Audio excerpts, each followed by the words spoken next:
Assalamualaikum warahmatullahi wabarakatuh.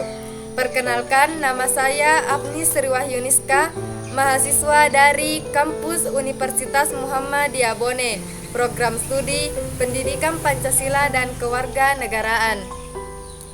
Nah, pada kesempatan kali ini saya akan membahas tentang bullying atau perundungan. Nah, teman-teman pasti pernah mendengar atau menyaksikan secara langsung bullying ini terjadi di lingkungan sekitar kita. Nah, untuk itu kita harus mengenal apa sih itu bullying. Nah, bullying adalah segala bentuk penindasan atau kekerasan yang dilakukan oleh seseorang atau sekelompok orang secara berulang-ulang terhadap diri individu yang dianggapnya lemah atau tidak mampu membela diri, baik secara fisik, verbal maupun emosional. Bullying atau perundungan ini seringkali terjadi di berbagai lingkungan, baik di sekolah, tempat kerja maupun di dunia maya atau online. Nah, untuk mengetahui lebih jauh, ada beberapa jenis bullying yang sering terjadi di lingkungan sekitar kita. Yang pertama itu ada yang dimaksud dengan physical bullying. Nah, physical bullying ini atau bullying fisik adalah jenis perundungan yang melibatkan fisik atau kekerasan terhadap seseorang.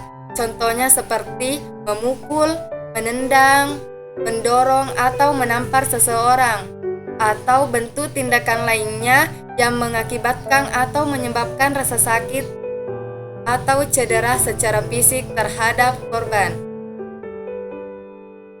Dan yang kedua ada yang dimaksud dengan social bullying. Social bullying ini adalah jenis perundungan yang bertujuan untuk merusak reputasi atau hubungan sosial seseorang, seperti menyebarkan rumor atau gosip yang tidak benar sehingga mengajak orang lain untuk ikut menjauhinya juga. Dan yang ketiga ada yang dimaksud dengan verbal bullying.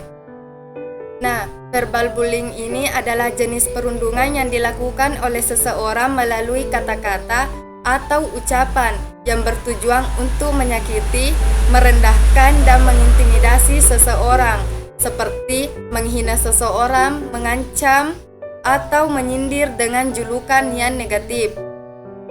Dan yang keempat ada yang dimaksud dengan cyberbullying. Nah, cyberbullying ini adalah jenis perundungan yang dilakukan di media atau teknologi digital seperti media sosial, email, atau platform online lainnya. Contohnya, mengomentar kasar untuk menjatuhkan pihak tertentu, seperti mengancam, menyakiti melalui sosial media lalu menyebarkannya. Seringkali ini dengan tujuan untuk mempermalukan korban di dunia maya. Nah, itu tadi penjelasan mengenai beberapa jenis bullying. Kita beralih ke apa sih dampak dari bullying atau perundungan tersebut.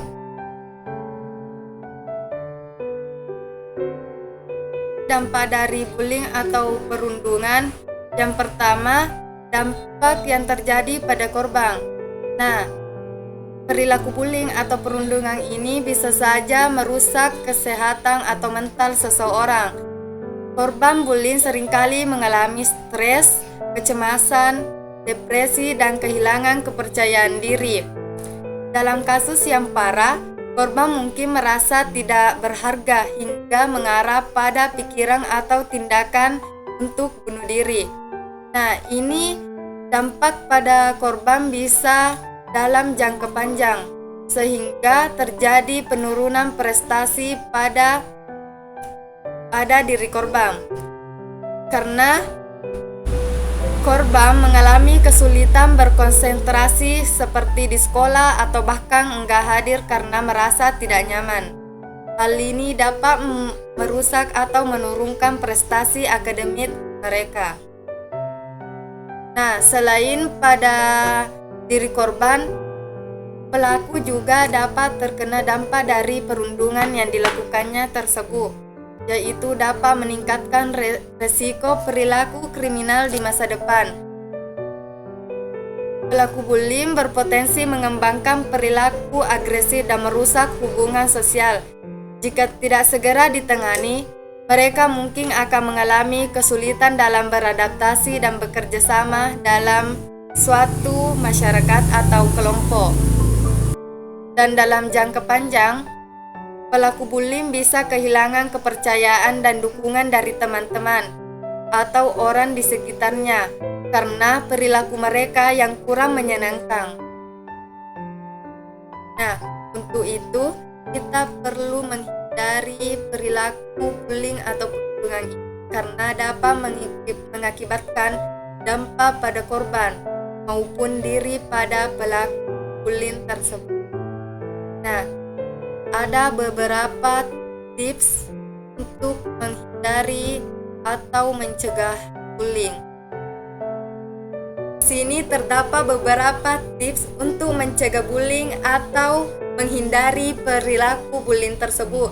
Yang pertama itu yaitu tingkatkan kepercayaan dan keberanian diri. Nah, di sini meningkatkan kepercayaan diri adalah salah satu langkah penting untuk menghadapi dan melawan bullying tersebut. Saat seseorang merasa percaya diri, ia cenderung lebih kuat secara emosional dan lebih tahan terhadap tekanan negatif dari luar. Maka dari itu, kepercayaan diri dan keberanian diri ini sangat penting untuk mencegah terjadinya bullying. Dan yang kedua, yaitu berbaur dengan teman-teman yang memberikan pengaruh positif. Di sini, berbaur dengan teman-teman yang memberikan pengaruh negatif bisa berdampak buruk, baik pada diri sendiri dalam jangka panjang maupun jangka pendek. Teman-teman dengan pengaruh negatif seringkali mendorong seseorang untuk melakukan hal-hal yang tidak sehat atau merugikan, baik itu dalam perilaku buruk, gaya hidup tidak sehat, atau kebiasaan yang tidak produktif. Maka dari itu, berbaurlah dengan teman-teman yang memberikan pengaruh positif. Di sini bukan dimaksudkan untuk membeda-bedakan temannya, tapi kita juga harus pandai dalam memilih teman bergaul, karena itu sendiri dapat memberikan pengaruh positif terhadap diri kita sendiri. Dan yang ketiga yaitu berani berkata tidak saat kamu merasa tidak nyaman. Di sini berani berkata tidak ketika merasa tidak nyaman adalah keterampilan penting dalam menjaga kesehatan mental kita, menetapkan batas pribadi, dan melindungi diri dari situasi yang merugikan. Nah, seringkali seseorang merasa tidak enak hati atau takut menolak, terutama ketika tekanan datang dari teman dekat, keluarga, atau lingkungan sosial. Namun, di sini berani menolak bukan berarti tidak sopan atau egois. Justru ini adalah bentuk penghargaan terhadap diri kita sendiri. Maka dari itu, kita harus berani berkata tidak saat kita memang merasa tidak nyaman. Dan yang keempat, jika kamu terkena tindakan bullying atau perundungan, segera lapor ke pihak yang berwenang. Di sini perilaku bullying kita tidak boleh membiarkannya. Jadi, jika kamu melihat atau menyaksikan secara langsung atau kita yang mengalaminya sendiri, segera lapor ke pihak yang berwenang. Jangan biarkan perilaku bullying ini terus-menerus terjadi pada diri korban. Terima kasih atas kebersamaannya, dan semoga yang saya sampaikan mengenai pembahasan bullying atau perundungan dapat bermanfaat bagi kita semua. Itulah tadi beberapa penjelasan kita mengenai bullying atau perundungan yang sering terjadi di sekitar kita.